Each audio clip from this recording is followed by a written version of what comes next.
మిథున రాశి వారికి రెండవ స్థానంలో కర్కాటక రాశిలో కుజ భగవానుడు ఏడాది తర్వాత సంచారం చేయడం వలన ధనపరమైనటువంటి ఇబ్బందులు ఉండే అవకాశాలు ఉన్నాయి. బంధువులు, మిత్రులు, స్నేహితులు, మానవారు, పరాయివారు అనేటువంటి కాకుండా కొన్ని సెంటిమెంటల్గా పదాలు వాడి నువ్వు అంతటి వాడివి, నువ్వు ఇంతటి వాడివి, అంతటి గొప్పోడివి, నీకన్నా తెలిసిన వాళ్ళు ఎవరున్నారు, నీకన్నా బలవంతులు ఎవరున్నారు, నీకన్నా సంపన్నవంతులు ఎవరున్నారని చెప్పి మిమ్మల్ని పొగడ్తల్లో ముంచెత్తి మీ దగ్గర ఉండబడిన సమయాన్ని, ధనాన్ని, మాట సహాయాన్ని పొంది స్వీకరించి వెళ్ళిపోవడం జరుగుతుంటుంది. కొంతకాలం తర్వాత నేను నీకు డబ్బులు అడిగానా,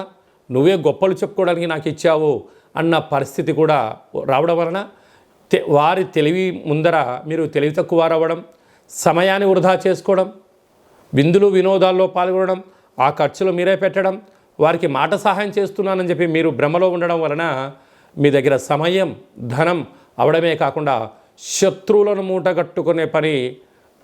ఉంటుంది. కనుక ఇలాంటి కాల సమయంలో వీలైనంత వరకు విందులని, వినోదాలని, అనేక ఖర్చులకు